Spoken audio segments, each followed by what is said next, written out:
Bonjour à tous, bienvenue dans ce bulletin. On commence avec l'agenda du chef de l'État. Le président Alassane Ouattara a reçu successivement plusieurs personnalités, le vice-président du Soudan, les ambassadeurs du Liban et de l'Allemagne, ainsi que le Premier ministre Daniel Kablan-Duncan. Et avec le chef du gouvernement, il a été question de plusieurs projets de loi qui doivent être à l'ordre du jour du Conseil des ministres d'aujourd'hui. On fait le point, nous, avec Joram Kofi à Bolen. C'est avec 4 audiences à son agenda que le président de la République, Alassane Ouattara, a bouclé la matinée ce mardi 8 janvier 2013. Celle accordée au Premier ministre Daniel Kablan-Duncan vient en prélude au Conseil des ministres de ce mercredi 9 janvier 2013. Les échanges ont porté sur un certain nombre de dossiers devant faire l'objet de décrets ou projets de décrets lors de ce rendez-vous. Je dois notamment évoquer le dossier important du barrage de Soubré, l'objet d'une signature de convention. Il s'agit d'un dossier très ancien, qui date d'une trentaine d'années, et que le président donc a poussé, qui va devenir une réalité. Il s'agit de construire un barrage de 275 MW et qui pourrait coûter autour de 400 milliards de francs CFA au moins. Et grâce au travail fait par le président de la République et l'équipe du ministère de l'Économie et des Finances, les financements maintenant sont bouclés et probablement au mois donc de février, le président de la République pourra faire le premier coup de pioche. Juste avant le Premier ministre, c'est l'ambassadeur d'Allemagne en Côte d'Ivoire qui a été reçu par le président de la République Alassane Ouattara. À l'ordre du jour, la prochaine visite du chef de l'État ivoirien en Allemagne. Le président de la République m'a reçu à cause de sa visite officielle en Allemagne entre le 15 et le 17 janvier de cette année. Le président de la République a été invité par la chancelière de la République fédérale d'Allemagne, Madame Angela Merkel. L'ambassadeur d'Allemagne a été précédé au palais présidentiel dans cette série d'audiences par son homologue du Liban.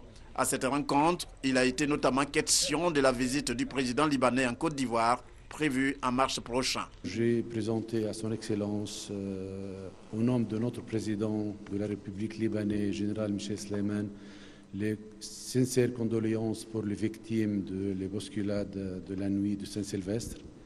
Aussi, je présentais à lui-même le meilleur vœu pour le nouveau an.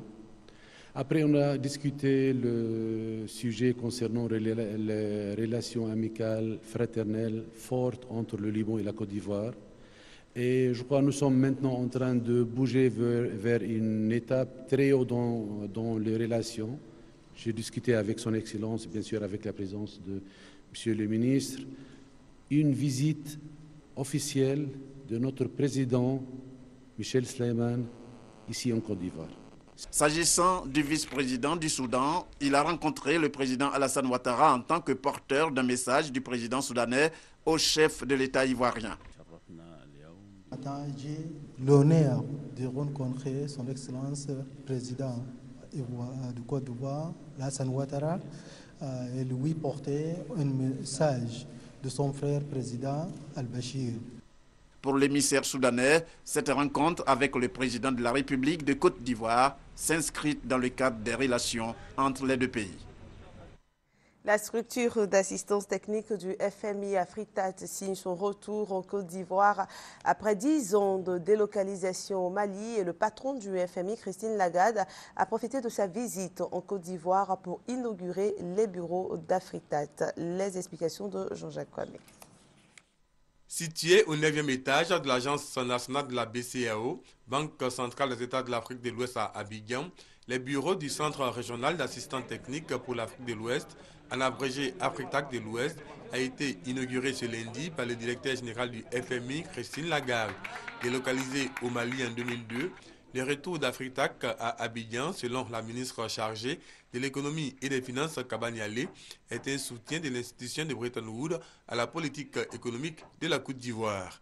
Afritac de l'Ouest est une structure du Fonds monétaire international qui a pour mission le renforcement des capacités, la publication des statistiques fiables, l'appui à la gestion des finances publiques.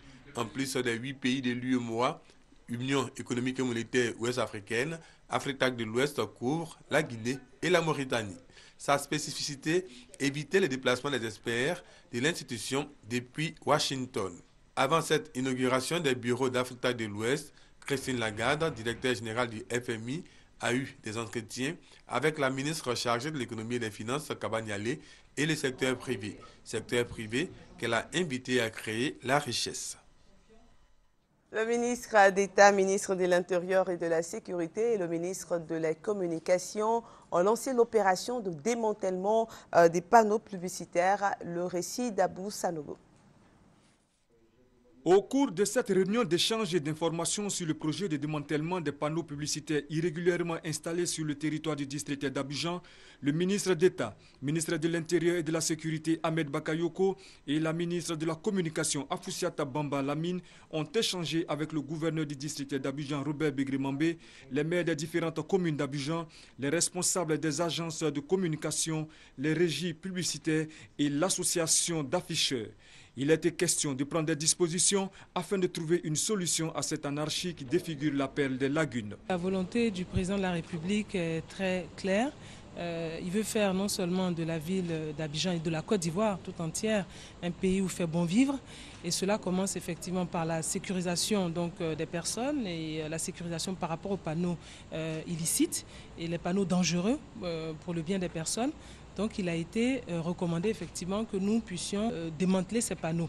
Donc au cours de la réunion, les professionnels nous ont expliqué qu'il existait 700 panneaux qui étaient donc inconnus. Le démantèlement, qui est une opération vaste, va commencer par le démantèlement de ces panneaux qui n'ont pas de propriétaire. Et ensuite, nous allons nous attaquer aux panneaux qui sont irréguliers. Nous allons également mettre en place un comité. L'opération de démantèlement des panneaux illicites et dangereux démarre le lundi 14 janvier 2013. Les audiences criminelles et correctionnelles 2011-2012 se sont ouvertes hier au tribunal militaire d'Abidjan. 6 policiers et un gendarme, tous en service à Aboisso dans le sud-est de la Côte d'Ivoire, ont comparu dans la matinée. Ils sont poursuivis pour arrestation illégale, séquestration, extorsion de fonds à 3 usagers et violation de consignes au corridor d'Assouba, toujours à Aboisso. Le verdict sera connu ce jeudi à 10h.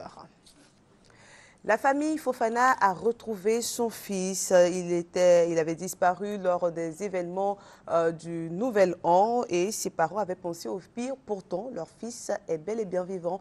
Herman Yamian nous fait partager la joie de cette famille. Plus de peur que de mal chez les Fofana. Le dernier né de cette famille, Fofana Youssouf Abdelaziz, est de retour à la maison. Sa mère, Fofana Genemba, institutrice à Anyama, voulant passer de bons moments avec lui, s'est rendue au plateau la nuit du 31 décembre pour assister au feu d'artifice. Cette soirée, qui se passait pourtant bien, a tourné au drame. Une bousculade après le feu d'artifice a occasionné de nombreux décès et des blessés. C'est donc dans cette bousculade que Genemba Fofana a perdu les traces de son fils.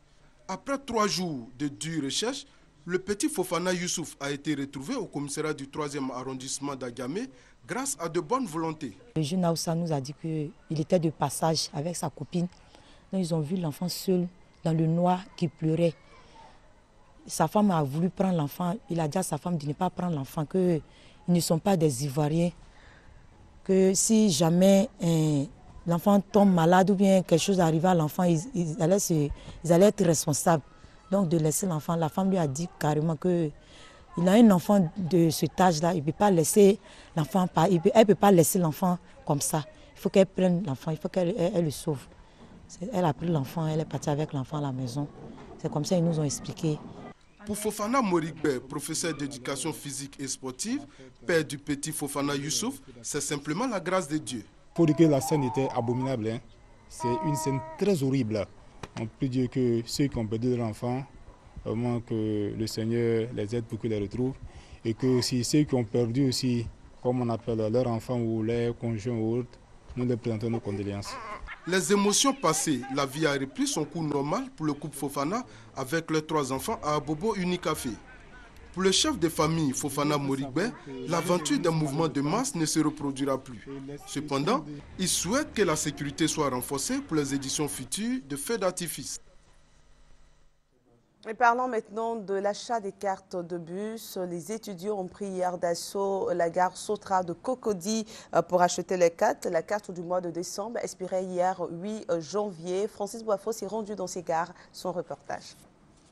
Les guichets réservés à l'achat des titres de transport des élèves et étudiants de la gare Sotra de Cocody débordaient ce mardi. Chacun des demandeurs voulant coûte que coûte acheter sa carte de bus avant la fermeture de ces guichets à 18 h.